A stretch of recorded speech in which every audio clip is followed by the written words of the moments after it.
En el episodio de hoy veremos una historia de valor, sacrificio y horror, que muestra la crudeza de la guerra y el destino de los hombres que operaron una de las piezas de artillería más letales de la historia.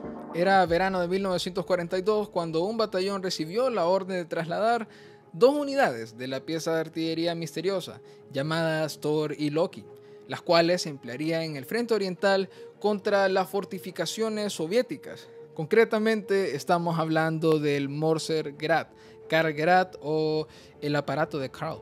El Karlgrad se originó como un proyecto súper secreto del ejército alemán en 1937, cuando se buscaba una forma de romper las líneas de la defensa Maginot en Francia. Su nombre significa aparato de Karl en alemán. Creo que eso va a reemplazar al Katyusha, ya saben, el órgano de Stalin, el aparato de Karl. Creo que la creatividad con la traducción de los nombres no es lo mío.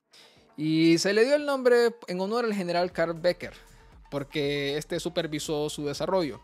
La empresa Rheinmetall fue la encargada de diseñar y construir el mortero, que se basaba en un cañón ferroviario modificado. El primer prototipo se completó en 1940 y se fabricaron 6 unidades en total, cada una con un nombre propio: Adam, Eva, Thor, Odín, Loki y Sue. Había una séptima unidad construida, pero jamás recibió un nombre y solo fue utilizada para pruebas. Continuando con el relato, el cañón del Morsel-Grad era tan grande que tuvo que ser transportado en varias piezas montadas sobre una plataforma ferroviaria especial. El viaje duró varias semanas y los soldados tuvieron que enfrentarse a los constantes ataques aéreos de los aliados, a las emboscadas partisanas y a las dificultades del terreno. Finalmente llegaron a su destino, la ciudad de Sebastopol. Diesem massierten Feuerhagel werden auch die letzten Festungswerke von Sebastopol auf die Dauer nicht standhalten können. En la península de Crimea, allí se encontraba la fortaleza más poderosa del Ejército Rojo, que resistía el asedio alemán desde hacía meses. El Morsel-Grad tenía la misión de abrir una brecha en las defensas soviéticas para permitir el avance de las tropas alemanas.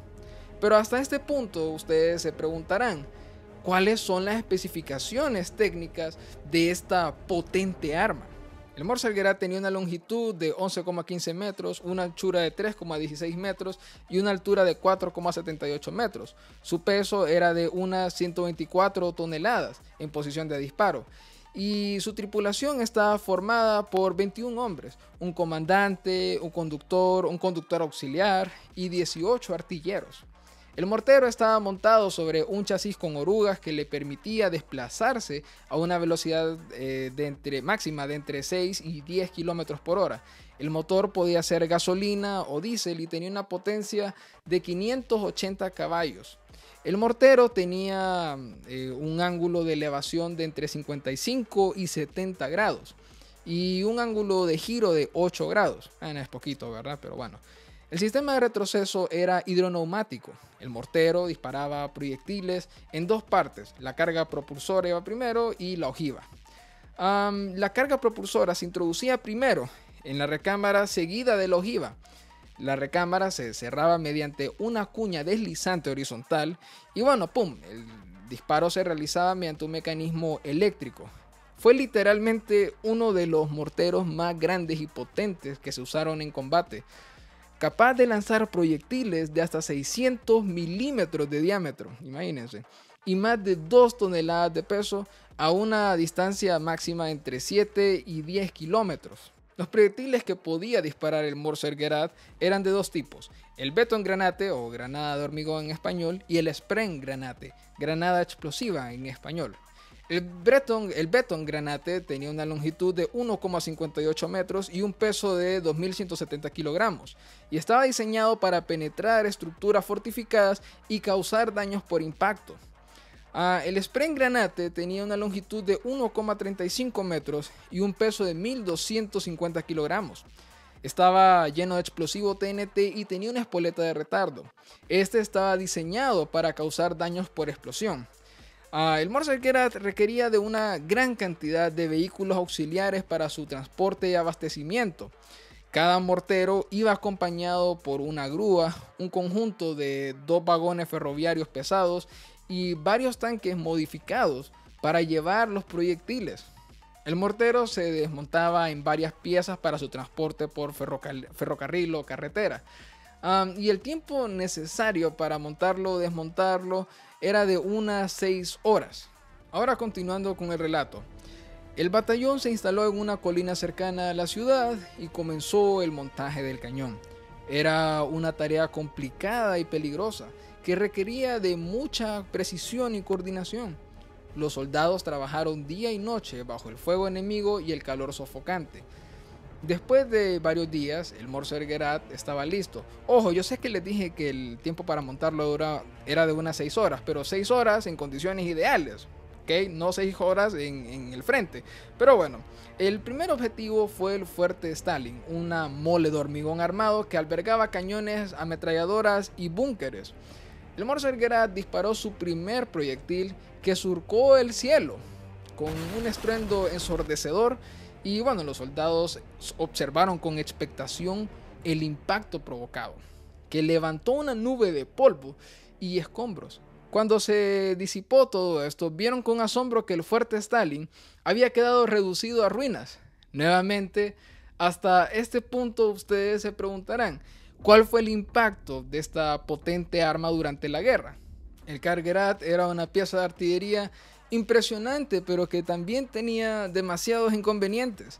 Era pesado, lento y difícil de transportar. Requería de una gran cantidad de combustible y municiones, y su precisión era limitada. Además, era vulnerable al fuego antiaéreo y a los ataques de tanques.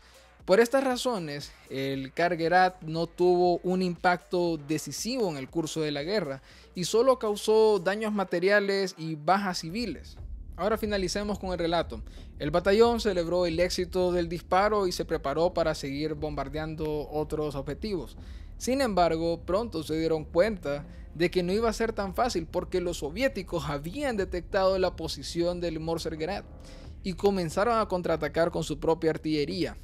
Los proyectiles de los enemigos caían cerca del cañón causando bajas y daños en general.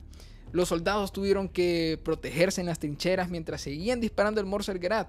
Cada disparo era una prueba de nervios y coraje, ya que sabían que podía ser el último. El cañón también sufría las consecuencias del uso intensivo, se calentaba demasiado, se atascaba o se averiaba. Los soldados tenían que repararlo con los medios disponibles, arriesgando sus vidas. El asedio al final duró varias semanas más hasta que finalmente los alemanes lograron tomar Sebastopol. El Morsergerat había cumplido su cometido, pero a un alto precio. De los 250 hombres que formaban el batallón originalmente, solo quedaban unos pocos supervivientes. El cañón también estaba muy deteriorado y tuvo que ser abandonado en el lugar. Me gustaría finalizar esta historia con una reflexión sobre el destino del Morsergerat y sus operadores.